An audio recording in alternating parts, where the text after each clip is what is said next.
Nous sommes avec Laurence Gourdon. Bonsoir.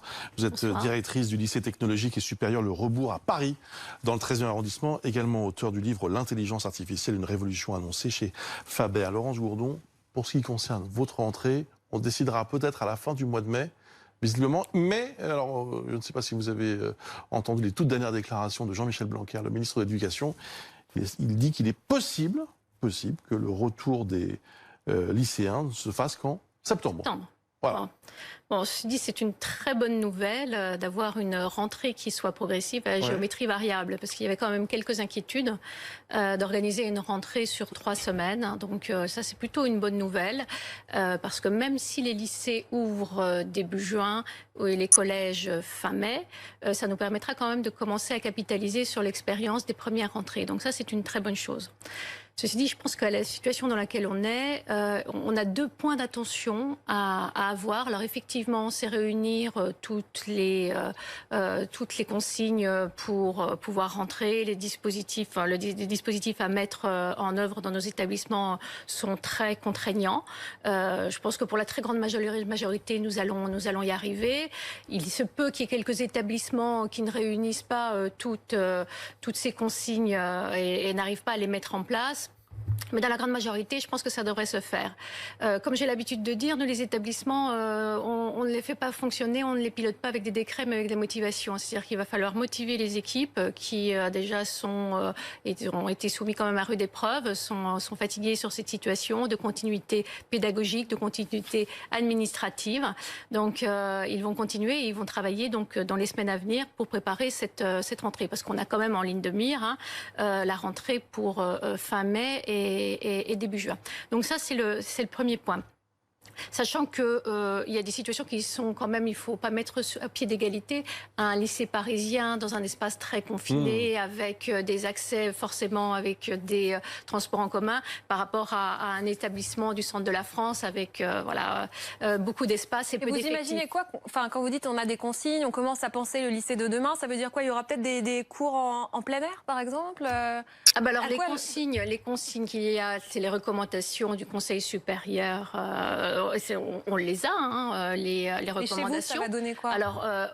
Alors si, dans l'hypothèse, parce que là on est quand même sur du fluctuant, mais dans l'hypothèse, si nous ouvrons avant la fin des vacances scolaires, c'est effectivement un dédoublement des classes.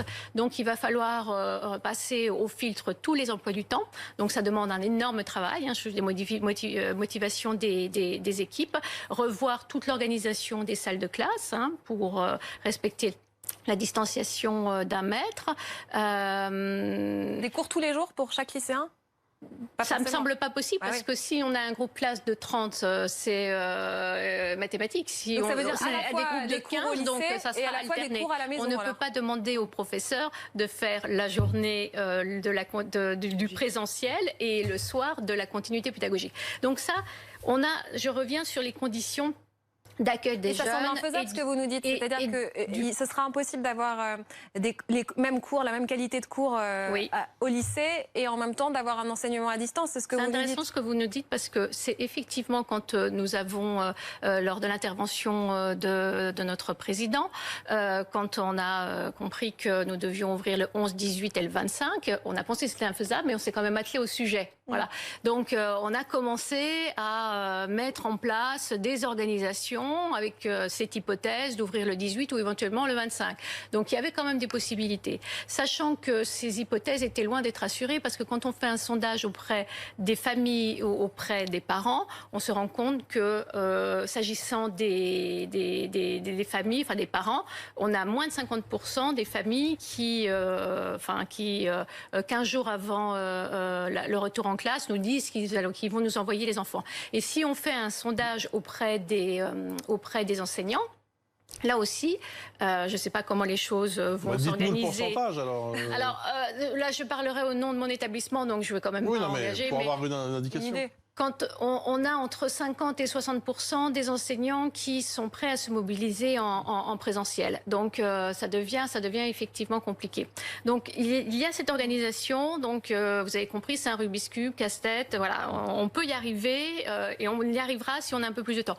Mais la deuxième chose, et ça à mon avis, le deuxième point d'attention Et à mon avis, c'est le point essentiel parce qu'il ne faut pas se tromper de but dans cet exercice d'accueil des jeunes. C'est qu'allons-nous faire durant ces quelques semaines d'accueil de ces jeunes?